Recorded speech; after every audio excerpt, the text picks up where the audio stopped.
అందరికీ నమస్కారం అండి. జై గురుదత్త ఎస్వైఎస్ ఛానల్కి స్వాగతం సుస్వాగతం. చందమామ కథలు వినాలనుకుంటే ఫస్ట్ మా ఛానల్ని సబ్స్క్రైబ్ చేసుకోండి. ఈరోజు చందమామ కథల్లో అనాకారి వధువు అనే చక్కని చందమామ కథ నుండి విందాం. పూర్వం ఒక బలసంపన్నుడైన రాజు ఉండేవాడు. ఆయనకు కుమార్తె ఉండేది. ఆమె చాలా అనాకారి, కానీ తండ్రి కళ్ళకు ఆమె అతిలోక సుందరిలాగా కనిపించేది. ఎందుకంటే ఆ రాజుకు తన కూతురంటే పంచప్రాణాలును. తండ్రి తనను సాటిలేని సుందరి అంటుంటే కుమార్తె కూడా తను అందగత్తెననే అనుకునేది. రాజుగారి మాట కాదనే ధైర్యం లేక ఆయన కింద కొలువు చేసేవారంతా రాజకుమార్తె అందాన్ని వేనోళ్ల పొగుడుతూ ఉండేవారు. రాజకుమార్తెకు యుక్త వయసు వచ్చింది. రాజు ఆమెకు వివాహం చేయి నిశ్చయించి ఒక దూరదేశపు రాకుమారుణ్ణి వరుడుగా ఎన్నుకున్నాడు. ఆ కుర్రవాడు బుద్ధిమంతుడు, తెలివితేటలు కలవాడు. అతని తండ్రి రాజకీయ కారణాల వల్ల ఈ సంబంధం అనుకూలంగా భావించి కొడుకును పెళ్లికి ఒప్పించాడు. రాజకుమారుడు తండ్రి చెప్పగానే ఒప్పుకున్నాడు. ఎందుకంటే అతని మనసు ఎవరి మీద లగ్నమై ఉండలేదు. తనకు తండ్రి నిర్ణయించిన రాజకుమార్తె అందగత్తె అని పుకారు కూడా ఉన్నది. కానీ అతను తీరా బయలుదేరి వచ్చి తాను పెళ్లాడనున్న వధువును చూసేసరికి అతనికి కంపరం పుట్టుకొచ్చింది. అతను ఆమె సరసన కూర్చోవడానికి ఒప్పుకోలేదు. అదేం అన్నాడు వధువు తండ్రి. అబ్బో, ఇంత అందం చూసేసరికి నా కళ్ళు జిగేలమంటున్నాయి, ఒళ్ళంతా కంపరమెత్తుతున్నది, నన్ను క్షమించండి అన్నాడు వరుడు. నీ కాబోయే భార్య కాదుటోయ్, అంత బిడిపడతావు ఎలా అన్నాడు వధువు తండ్రి. ఇంత అందగత్తెను నేను పెళ్ళాడజాలను, నేను ఆమెకు ఎంత మాత్రమో అర్హుణ్ణి కాను, నన్ను మీరు మన్నించాలి అన్నాడు వరుడు. అంతా నిశ్చయమయ్యాక పెళ్ళికొడుకు ఇలా వెనకడుగు వేయటం చూసి రాజుకు సహించరాని ఆగ్రహం వచ్చింది. కానీ అంతలోనే రాజకుమార్తె తన తండ్రితో, నా అందానికి రాకుమారుడు తగని పక్షములో నేనొక విద్వాంసుని పెళ్ళాడతాను అన్నది.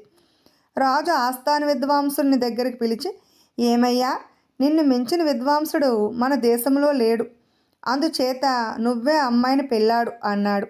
విద్వాంసుడు వణికిపోతూ, మహారాజా, ఇది ఎక్కడైనా కద్దా? అది వరకే ఒకతను అగ్నిసాక్షిగా పెళ్ళాడి బిడ్డలను కన్నవాణ్ణి, స్తోత్రియుణ్ణి, నన్ను వర్ణాంతర వివాహం చేసుకోమని తమరు కోరటం భావ్యం కాదు అన్నాడు. బ్రాహ్మణులు 4 వర్ణాల కన్యలను పెళ్ళాడవచ్చునని శాస్త్రాలు చెబుతున్నాయి అన్నాడు మంత్రి. దానికి ఏమంటావు? అమ్మాయి విద్వాంసుని చేసుకుంటానంటున్నది. ఆమె కోరిక నా ఆజ్ఞతో సమానం, దాన్ని నువ్వు ఉల్లంఘించరాదు అన్నాడు రాజు. మహారాజావారా, నన్ను క్షమించాలి, ఇది నా వల్ల అయ్యే పని కాదు. తమ ఆజ్ఞ పాలించినందుకు ఏ శిక్ష విధించినా సంతోషంగా భరిస్తాను అన్నాడు విద్వాంసుడు. రేపు ఉదయం లోపల నా దేశం విడిచి వెళ్ళు అన్నాడు రాజు ఆగ్రహావేశంతో. పరిస్థితి విషమించింది. ఈ రాజు తనను కూడా శిక్షించవచ్చునని వరుడుగా వచ్చిన రాకుమారుడికి తోచింది. మహారాజా, రాకుమార్తె వివాహం జరిగి తీరాలి, తీరు జరుగుతుంది కూడాను. అందుకు నేనొక సూచన చేస్తాను, నచ్చితే మీరు అలా చేయవచ్చు అన్నాడు అతను. చెప్పు అన్నాడు రాజు. సుక్షత్రియులైన యువకులకు ఏరు తెచ్చి వారి మధ్య ద్వంద్వ యుద్ధాలు ఏర్పాటు చేయండి. అందరినీ జయించిన వాడు రాకుమార్తెను పెళ్ళాడతాడు. ఈ పోటీలో నేను కూడా విధిగా పాల్గొంటాను అన్నాడు రాజకుమారుడు. రాజు నగరంలో ఉన్న క్షత్రియ యువకులను పిలిపించి వారి మధ్య ద్వంద్వ యుద్ధాలు ఏర్పాటు చేశాడు. వచ్చిన వారంతా కత్తులు తీసుకుని ఎదురెదురుగా నిలబడి రాజుగారు ఆజ్ఞాపించగానే పెద్ద పెట్టెన రెంకెలు పెడుతూ కథను తొక్కుతూ కలయబడ్డారు. ద్వంద్వ యుద్ధాలు ఎంతసేపు జరిగినా ఎవరికీ సూదిగుచ్చుకున్న పాటి గాయమైనా కాలేదు. ఇది గమనించి రాజు యోధులతో, మీలో ముందు ఎవడు గాయపడితే వాడు నా కుమార్తెను చేసుకుంటారు అన్నాడు. వెంటనే ద్వంద్వ యుద్ధాలు కుక్కల కోట్లాటగా మారాయి.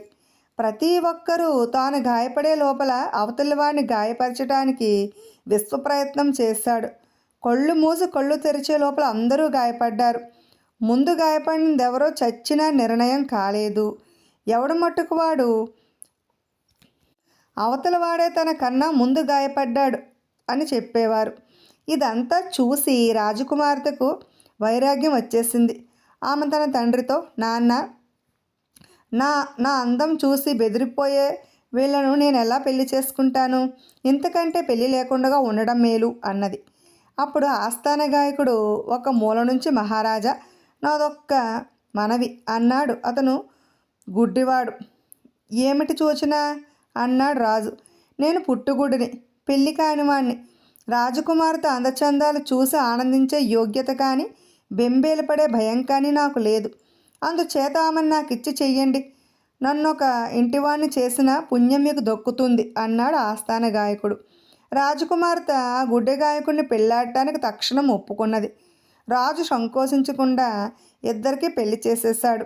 ఆ దంపతులిద్దరూ ఎంతో అన్యోన్యంగా జీవించారు.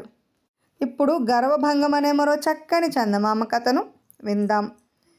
పురుషపుర రాజుకు సౌదామిని అనే కుమార్తె ఉండేది. ఆమె ఎంతో గారాబంగా పెరిగి ఉండటం చేతను, గొప్ప అందగత్తె కావటం చేతను మొకురుగాను గర్విష్ఠిగాను తయారైనది. సౌదామినికి 18 ఏళ్ళు నిండాయి. ఆమె తండ్రి ఆమెకు వివాహం చేయ సంకల్పించాడు. ఆయన ఎందరో రాజకుమారులను గురించి ఆలోచించి మణిపుర రాజకుమారుడైన చిత్రాసురుడనే వాణ్ణి తన కుమార్తెకు తగిన వరుడిగా నిర్ణయించాడు.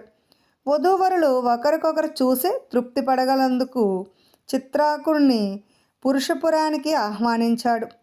ఇద్దరూ సరైన మీదట ప్రతానం చేసి పెళ్లి ముహూర్తం పెట్టాలని రాజు అభిప్రాయం. కానీ రాజు ఉద్దేశం కొనసాగలేదు. మొకురుతనము అసితయము బాగా వంటపెట్టిన సౌదామిని చిత్రాశ్వుణ్ణి అకారణంగా అవమానించింది. అతను ఆగ్రహావేశంతో సౌదామిని దూషించి, అంత పొగరుగల నువ్వు తిండికి మాడిపోతావు, ఏ గుంట నీరైనా తాగుతావు, కటిక నేల మీద పడుకుంటావు, అప్పుడు కానీ నీ పొగరు అనగదు అని తిట్టి తన పరివారంతో సహా అప్పటికప్పుడే బయలుదేరి మణిపురానికి వెళ్ళిపోయాడు. అతిథిగా వచ్చిన వారు తనను ఇంత అవమానిస్తే తన తండ్రి తనను సమర్థిస్తాడని సౌదామిని అనుకున్నది. కానీ ఆమెకు తీవ్రమైన ఆశాభంగం కలిగింది. ఎందుచేతనంటే ఆమె తండ్రి ఆమెను క్రూరంగా శిక్షించాడు. నీ మూలంగా నాకు చాలా అప్రతిష్ట కలిగింది, నిన్ను రాజ్యం నుంచి బహిష్కరించేస్తున్నాను అన్నాడు ఆయన. ఆయన సౌదామిని కట్టుబట్టలతో తన రాజ్యం పొలిమేర దాటించి పంపేశాడు. ఆమెను అక్కడి దాకా దిగబెట్టిన వాళ్ళు వెనక్కి తిరిగి వెళ్ళిపోయారు. తలవని తలంపుగా తనకింత దుస్థితి ఏర్పడినందుకు సౌదామిని ఏడుస్తూ ఒక చెట్టు కింద కూలబడిపోయింది. తను ఎంతో తప్పు చేయకపోతే తన తండ్రి తనకింత దారుణమైన శిక్ష విధించడని ఆమెకు తోచింది. ఈ ఆలోచన వెంటనే ఆమెకు కొద్దిగా స్వస్వరూప జ్ఞానం కూడా కలిగింది. సౌదామిని అలా కూర్చుని ఏడుస్తూ ఉండగా ఒక వృద్ధుడు అటుగా వచ్చాడు. ఆమెను చూసి ఆగి, ఎవరమ్మా, ఎందుకు ఇక్కడ కూర్చుని ఏడుస్తున్నావు అని అడిగాడు. ఎంతలేసి వాళ్లను లెక్క చేయని సౌదామినికి ఆ వృద్ధుడు దేవుళ్లాగే కనిపించాడు. ఆమె తనకు కలిగిన కష్టాన్ని ఆ వృద్ధుడికి చెప్పుకున్నది.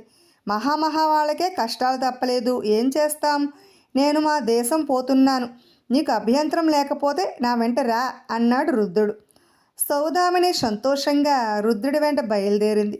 కానీ ఆమెకు నడక అలవాటు లేదు. కొంచెం దూరం నడిచేసరికి కాళ్ళు బొబ్బలెక్కాయి.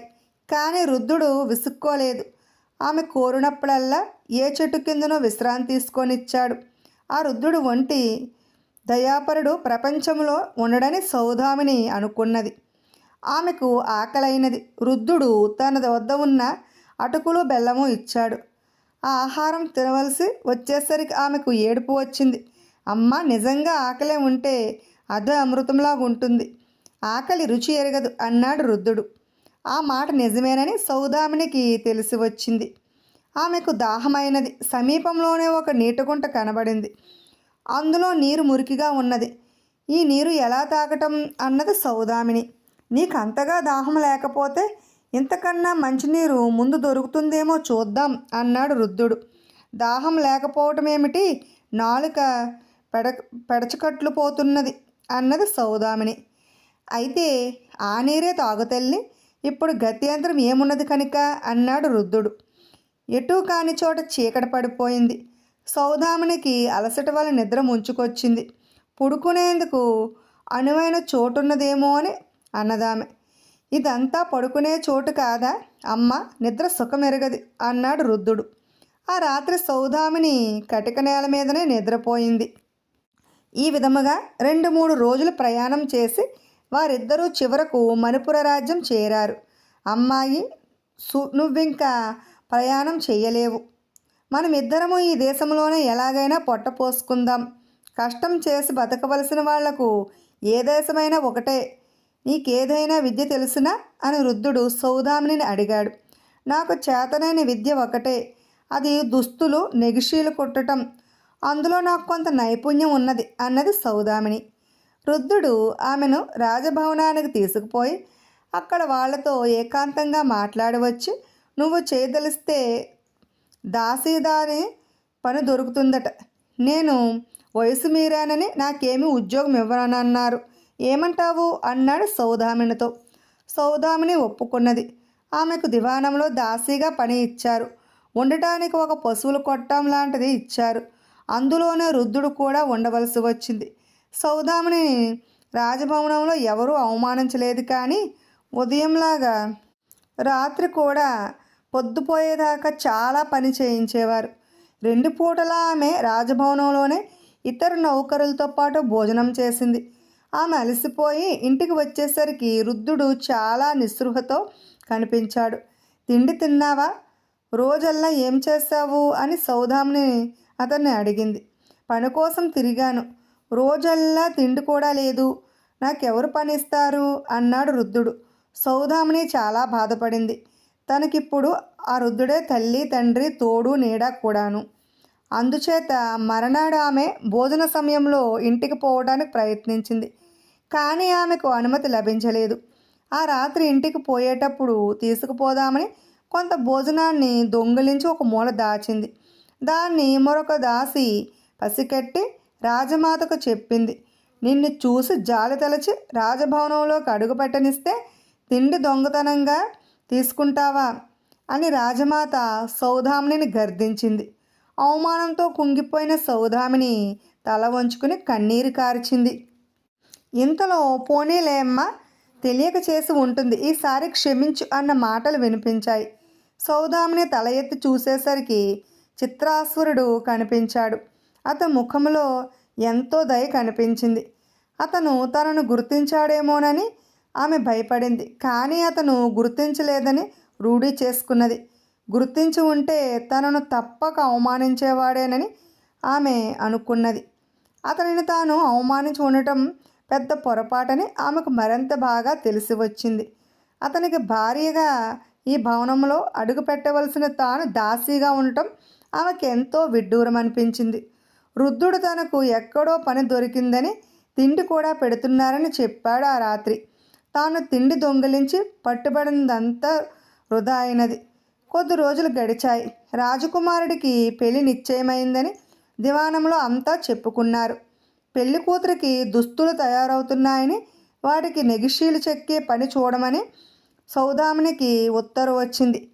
ఆమె మామూలు చాకరీయే మానేసి అంతఃపురంలో ఒక గదిలో కూర్చుని ఎంతో అందమైన పట్టు చీరలకు నెగిషీలు కుట్టడం ప్రారంభించింది.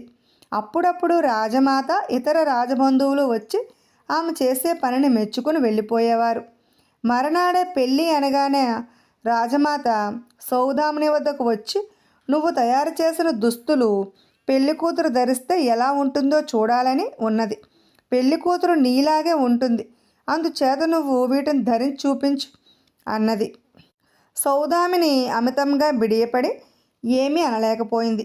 అంతలోనే మరెవరో పెళ్లి కూతురికి వేసే దుస్తులు దాసీదానికి ఎలా వేస్తారు, ఆమెకు శుభ్రంగా తలంటి పోసి మరీ వెయ్యండి అన్నారు. కొందరు దాసీలు వచ్చి సౌదామిని పట్టుకుపోయి రాజోపచారంగా తలంటి పోశారు. అగరుధూపంతో తలారబెట్టి చిక్కు తీసి అందంగా జడవేసి పూలు పెట్టారు. ఒకత్తు వచ్చి సౌదామినికి కళ్యాణం బొట్టు వగేర అలంకరించింది. మరొకత్తు ఆమె చేతులకు, కాళ్లకు, దండలకు, మెడలకు నగలు పెట్టింది. అందరూ నిలబడి సౌదామిని అవతారాన్ని నోళ్లు తెరుచుకుని చూస్తుండగా పెళ్ళికొడుకు అవతారంలో చిత్రాసురుడు వచ్చి, పెళ్లి కూతురిని చేసేశారే, నీ అనుమతి తీసుకున్నారా సౌదామిని అని అడిగాడు. సౌదామిని చప్పున అతని కాళ్ళ మీద పడి, ఇన్నాళ్ళుగా నన్ను మీరు గుర్తించలేదనుకున్నాను. నా ధూర్తత్వాన్ని క్షమించండి అన్నది. క్షమించే కదా నిన్ను పెళ్ళాడుతున్నాను. ఇదంతా నేను మీ నాన్నగారు కలిసి ఆడిన నాటకం. నీ వెంట ఉండే రుద్రుడు నాకు చాలా సన్నిహితుడైనవాడు, నమ్మిన బొంటు. నువ్వు నాకు చేసిన అవమానాన్ని నేను మరిచాను. నేను నీకు కలిగించిన కష్టాలను నువ్వు కూడా మరిచిపో అన్నాడు చిత్రాసురుడు. సౌదామిని అప్పటికి పూర్తిగా మారిపోయింది. తన పొగరు అణచడానికి ఇంకా ఎక్కువ కష్టాలు పడటానికి ఆమె సిద్ధంగానే ఉన్నది. అందుచేత వారిద్దరి మధ్య ఎలాంటి విభేదాలు మిగల్లేదు. ఇద్దరు వైభవంగా పెళ్లి చేసుకుని సుఖంగా జీవించారు. ఇప్పుడు సింద్బాద్ అద్భుత యాత్రలు అనే మరో చక్కని చందమామ కథను విందాం. తిరిగే కాలు తిట్టే నోరు ఊరుకోదంటారు. సింద్బాద్ ఐశ్వర్యంలో ఓలలాడుతూ రాజభోగాలు అనుభవిస్తున్నాడు. అయినా అతనికి సుఖజీవనం ముఖ్యమైంది. దేశాటన మీదకి మనసు మళ్ళింది. దానితో పాటు వర్తకం చేయాలన్న కాంక్ష కూడా కలిగింది. అతను ఖరీదైన వర్తకపు సరుకులు కొని వాటితో బస్రా చేరుకుని అక్కడ సిద్ధంగా ఉన్న వర్తకపు వాడలో ఎక్కాడు. అందులో అతని స్నేహితులైన వర్తకులు చాలామంది ఉన్నారు. అతనికి ఏ పాటి చిక్కులు వచ్చినా వారు ఆదుకోగలవారే. కొంతకాలం ప్రయాణం చాలా విజయవంతంగా సాగింది. వాడరేవు తాకిన చోటనల్లా చురుకుగా వర్తకం సాగింది. సింద్బాదు అనేక కొత్త స్థలాలు, ఎన్నో కొత్త వింతలు చూడసాగాడు. వర్తకులందరూ చాలా ఉల్లాసంగా ఉన్నారు. వాడ ముస్లిం దేశాలు అధిగమించి సముద్ర మధ్యాన్ని చేరుకున్నది.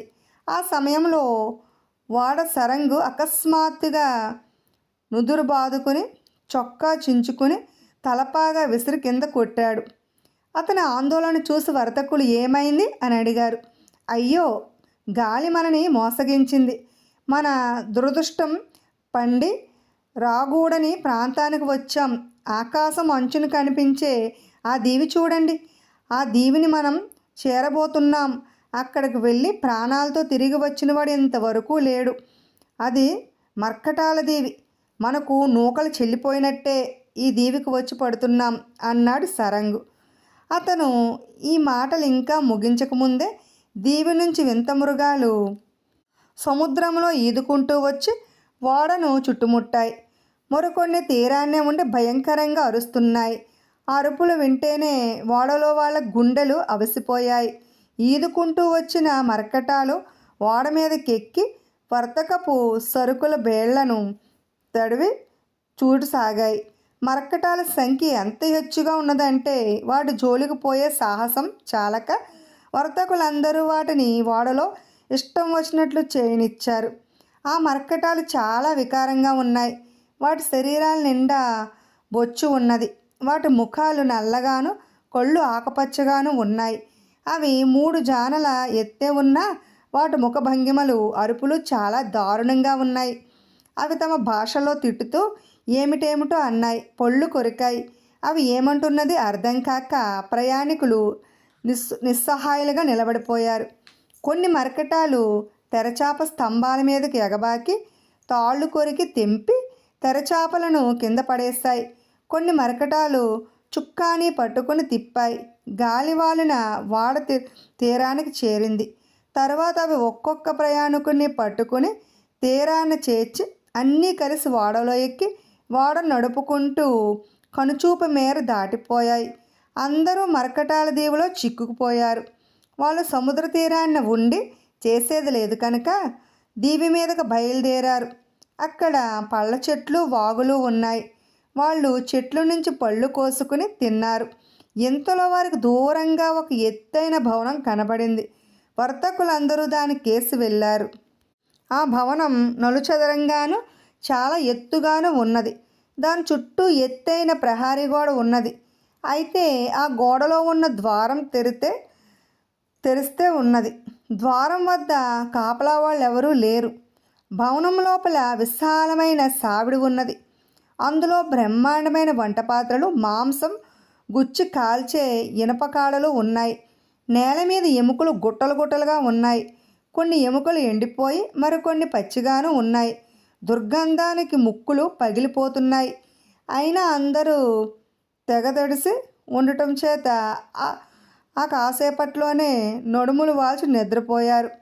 చీకటి పడే వేళకు ఉరుములాంటి ధ్వని వినిపించేసరికి అందరూ తుల్లిపడి మేలుకున్నారు. వారు చూస్తూ ఉండగానే పైకప్పు నుంచి ఒక భయంకాకారుడు లోపలికి దిగాడు. వాడు నల్లగాను తాడి ప్రమాణంలోనూ ఉన్నాడు. వాడి కళ్ళు పండు నిప్పుల్లాగా ఎర్రగా ఉన్నాయి. వాడి చెవులు భుజాల మీదకి వేలాడుతున్నాయి. వాడి చేతిగోళ్ళు పులుగోళ్ళులా ఉన్నాయి. వాడిని చూసి అందరూ భయంతో కొయ్యబారిపోయారు. ఆ రాక్షసుడు గోడవారనే ఉన్న బల్ల మీద కూర్చుని మనుషులందరినీ కలిగి చూశాడు. తర్వాత వాడు లేచి వచ్చి సింధుబాదును మెడ పట్టుకుని పిల్లిని ఎత్తినట్టు ఎత్తి అటు ఇటు తిప్పి చూశాడు. సింధుబాదు వాడికి నచ్చినట్టు లేదు. అతను అసలే బక్కపల్చినవాడు. ప్రయాణంలో మరింత చిక్కాడు. అందుచేత రాక్షసుడు అతన్ని కింద పరేసి మిగిలిన వాళ్ళను కూడా ఒకరినొకరినే పరీక్షించాడు. చివరకు వాడ సరంగు వంతు వచ్చింది. అతను ఆజానుబాహుడు, మంచి కండపుష్టి కలవాడును. అందుచేత ఆ రాక్షసుడు అతన్ని విరిచి చంపి ఇనపకాడకు గుచ్చి నిశ్చింతగా కాల్చుకు తినేసి ఆ బల్ల మీద పడుకుని గుర్రిపెట్టి నిద్రపోయాడు. ఇదంతా కళ్ళారా చూసిన మిగతా వాళ్లకు పై ప్రాణాల పైనే ఎగిరిపోయినట్టు అయింది. తెల్లవారి రాక్షసుడు బయటకు వెళ్ళేదాకా వాళ్ళు కుక్కిన పేనుల్లాగా ఉండిపోయి ఆ తర్వాత తమ దుస్థితి తలుచుకుని బావురుమని ఏడ్చారు. వాళ్ళకి ఏం చేయాలో తోచలేదు. అందరూ బయటకు వెళ్ళి దాక్కునే చోటు కోసం దీవి అంతా గాలించారు. కానీ అలాంటి చోటేదీ లేదు. కొందరికి రాక్షసుడికి ఆహారం కావటం తప్ప సముద్రంలో చావటం మేలని అనిపించింది. కానీ మరికొందరు చావు ఎలాగో తప్పేట్టు లేదు కనుక రాక్షసుని చంపడానికి ప్రయత్నిద్దాం అన్నారు.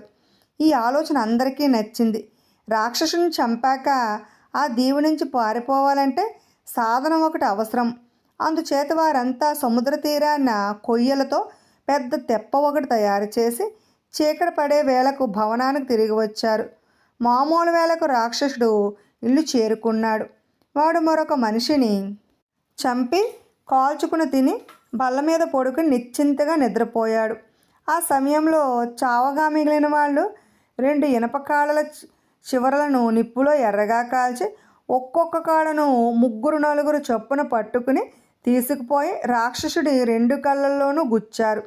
ఆ బాధకు రాక్షసుడు భవనము కూలిపోయేంతగా అరిచాడు. కొళ్ళు పోయాయే కానీ రాక్షసుడు చావలేదు. మనుషుల కోసం వాడు అంతటా తడివాడు కానీ ప్రయాణికుల వాడికి అందకుండా తప్పించుకున్నారు. చివరికి వాడు తడువుకుంటూనే బయటకు వెళ్ళిపోయాడు. వెంటనే మిగిలిన వాళ్ళంతా సముద్ర తీరానికి పరిగెత్తుకుపోయి కిందటి రోజు తయారు చేసిన తెప్ప మీద ఎక్కి దాన్ని సముద్రం మీదకి తోసుకుపోయారు. కొద్దిసేపటికల్లా వారికి పెద్ద పెడబొబ్బు వినిపించింది. కొళ్ళు లేని రాక్షసుని ఒక ఆడ రాక్షసి నడిపించుకుంటూ రావటం వారికి కనిపించింది. ఇద్దరూ కలిసి సముద్రం ఒడ్డుకు వచ్చి తెప్ప మీదకి పెద్ద పెద్ద కొండరాళ్ళు విసిరారు. వాటిలో కొన్ని గురితప్పి తగిలాయి. సింధుబాదు మరి ఇద్దరు తప్ప మిగిలిన వారందరూ సముద్రంలో పడిపోయారు. చావగా బతికిన 3 తెప్పను రాళ్లకు అందకుండగా సముద్రం మీదకు తీసుకుపోగలిగారు. వారు ఆ తెప్ప మీద 2 పగళ్ళు 2 రాత్రులు గాలి కొట్టుకుపోయి మరొక దీవి చేరుకున్నారు. అప్పటికి వారు చాలా శోషిల్లు ఉన్నారు. వాళ్ళు ఆ దీవిలో సంచరించి చెట్లు పళ్ళు కోసుకుని తిని మంచినీరు తాగేసరికి సూర్యాస్తం అయినది. 3 ఒక ఎత్తైన చెట్టు ఎక్కి ఆ రాత్రికి దాని మీదనే నిద్రపోయారు. వాళ్ళు తెల్లవారు నిద్రలేచి చూసేసరికి ఒక మహాసర్పం వాళ్ళున్న చెట్టుకేసి వస్తూ కనిపించింది. దాన్ని చూస్తూనే వాళ్ళకు దడ పుట్టింది. అది కూడా వారిని చూడగానే వారున్న ఎత్తుకు తలను లేపి సింధుబాదు వెంట ఉండిన ఇద్దరిలో ఒకరిని పట్టి మింగేసి తన దారిని తాను వెళ్ళిపోయింది. తర్వాత సింధుబాదు అతని అనుచరుడు చెట్టు కింద దిగి పళ్ళు కోసుకు తిని నీరు తాగి రాత్రి గడపడానికి ఇంకా ఎత్తైన చెట్టు కోసం ద్వీపమంతా వెతికి దాని మీద ఎక్కి నిద్రపోయారు. కానీ మళ్ళీ తెల్లవారేసరికి సర్పం వచ్చి చెట్టు బోధకు శరీరం చుట్టి వేస్తూ పైకి ఎక్కి సింధుబాద్ వెంట ఉన్న ఒకడిని కూడా కబలించి వెళ్ళిపోయింది. సింధుబాదుకు పుట్టిన దడి ఇంత అంతా కాదు. అతను ఒంటరిగా మిగిలిపోయాడు. ఎంతో శ్రమపడి రాక్షసుడి బారి నుంచి తప్పించుకుంటే మృత్యువు ఈ పాము రూపంలో మళ్ళీ ప్రత్యక్షమైనది. సర్పానికి ఆహారం అయ్యే కన్నా సముద్రంలో పడి ఆత్మహత్య చేసుకోవడం మేలనుకుని అతను దీవికి అడ్డం పడి సముద్ర తీరానికి పరిగెత్తాడు. కానీ తీరా అక్కడికి వెళ్ళేసరికి అతనికి చావు తప్పించుకునే ఉపాయం తోచింది. సముద్రం ఒడ్డున అనేక చెక్కలు పడి ఉన్నాయి. అతను ఆ కలపన అంతా ఏరి తెచ్చి 4 పెద్ద చెక్కలు తనకు 4 వైపులా పాతి వాటి మధ్యన ఆ రాత్రి పడుకుని తన పైన మరికొన్ని చెక్కలు పేర్చుకున్నాడు. ఈ ఎత్తు పారింది. మామూలు వేళకు పాము వచ్చింది. అతన్ని చెక్కల సందు నుంచి బయటికి లాగాలని ఎన్నో విధాలుగా ప్రయత్నించింది. సాధ్యం కాక వెళ్ళిపోయింది. సర్పం వెళ్ళిపోయినట్టు రూఢి అయ్యాక సింధుబాద్ చెక్కలను తోసేసి బయటకు వచ్చి సముద్ర తీరాన్ని నిలబడి చూశాడు. దూరంగా ప్రయాణం చేస్తూ ఒక ఓడ కనిపించింది. అతను వెర్రిగా కేకలు పెట్టాడు. చేతులు ఆడించాడు. ఒక చెట్టు కొమ్మకు తన తలపాగా కట్టి గాలిలో ఆడించాడు. ఎలాగైతేనేం ఓడలో వాళ్ళు దృష్టిని అతన్ని ఆకర్షించగలిగాడు. వాడవాళ్ళు మార్గం తప్పి వాడను రేవుకు తెచ్చి లంగరు దించి సింధుబాదును ఎక్కించుకున్నారు. అతను వాడవాళ్ళిచ్చిన మంచి దుస్తులు ధరించి వాళ్ళు పెట్టిన భోజనం కడుపు నిండా తిని బడలికి తీరేటట్టు సుఖంగా నిద్రపోయాడు. మృత్యుదేవత కళ్ళల్లోకి చూసిన కారణంగా అంతరించిపోయిన జీవచైతన్యం క్రమంగా తిరిగి కోలుకోసాగింది. గడిచిపోయిన కష్టాలు పీడకలల్లాగా తోచిసాగాయి.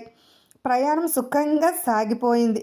ఓడ సలాహిత అనే ద్వీపం చేరింది. ఓడలోని వర్తకులు క్రయ విక్రయాలు చేయటానికి ద్వీపం మీదకు వెళ్ళారు. నిర్భాగ్యుడిగా ఓడ మీద నిలిచిపోయిన సింధుబాద్ దగ్గరికి సరంగు వచ్చి, చూడు నాయన, నువ్వు నిర్దయుడివి, దిక్కులేని వాడివి, చాలా కష్టాలు పడి ఉన్నట్టు చెప్పావు. నా దగ్గర కొంత సరుకు అనామతుడిగా ఉన్నది. అవి మా ప్రయాణాల్లో ఒక దాని మీద ఒకటి దిగబడిపోయి వర్తకుడిది. ఆ సరుకును తీసుకుపోయి అమ్మి డబ్బు తీసుకురా. ఆ డబ్బులో లాభం వంతు నువ్వు ఉంచుకుని మిగతాది నాకు ఇచ్చేయి. నేను దాన్ని ఆ వర్తకుడి బంధువులకు చేరుస్తాను అన్నాడు. సింధుబాదు ఇందుకు సంతోషంగా ఒప్పుకున్నాడు. సరంగు ఒక గుమస్తాను పిలిచి, నావికుడు సింధుబాదు బేళ్ళన్నీ చిట్టాలో రాసి, ఈ మనిషి పరం చెయ్యి, ఇతని పేరేమిటో అడిగి రాసుకో అన్నాడు. సింధుబాదు ఉద్రేకంతో, నేనే నావికుడు సింధుబాదునని గట్టిగా అరిచాడు. అతను ఈసారి సరంగు కేసు పరీక్షగా చూసి తన రెండో యాత్రలో ఎక్కిన వాడ సరంగు ఈ మనిషేనని గుర్తించాడు. ఇతనే తనని ఒక దీవిలో వదిలేసి ఓడను నడుపుకు వెళ్ళిపోయాడు. సింధుబాదు సరంగుతో తన రెండో యాత్రలో గండబేరుండ పక్షి సహాయంతో రత్నాల లోయలోకి వెళ్ళి తిరిగి ప్రయాణాలతో బయటపడిన ప్రాణాలు దక్కించుకుని అద్భుత సంఘటనలు చెబుతూ ఉండగా సరుకు అమ్మి ఓడకు తిరిగి వచ్చిన ఒక వర్తకుడు సింధుబాద్ కేసి పరీక్షగా చూసి, అరే అల్లా, నా మాట ఎవరూ నమ్మలేదు.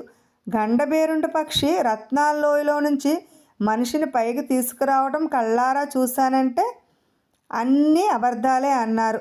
ఇదిగో ఆ మనిషి నాకు వెలలేని రత్నాలిచ్చిన పుణ్యాత్ముడు అంటూ సింధుబాదును ఆలింగనం చేసుకున్నాడు. సరంగా అన్న మాటలన్నీ తీరిపోయాయి. అనుమానాలన్నీ తీరిపోయాయి కూడాను. అతను సింధుబాదు చేతులు రెండు పట్టుకుని ప్రాణాలతో బయటపడినందుకు అతన్ని ఎంతగానో అభినందించాడు. తర్వాత సింధుబాదు తన సరుకులను విక్రయించి చాలా లాభం చేసుకున్నాడు. ఓడ సలాహితా నుంచి సింధు దేశం వెళ్ళింది. అక్కడ సముద్రంలో ఆవు ముట్టె, గాడిద ముట్టె గల చేపలు, ఎగిరే చేపలు సింధుబాద్ చూశాడు. ప్రయాణం చాలా కాలం సాగినాక వాడ బస్రా చేరింది. సింధుబాద్ బస్రా నుంచి బాగ్దాద్ చేరుకుని తన వారందరినీ కలుసుకుని పేద సాధులకు దాన ధర్మాలు చేసి తిరిగి సుఖజీవనం గడపసాగాడు. విన్నారు కదండి.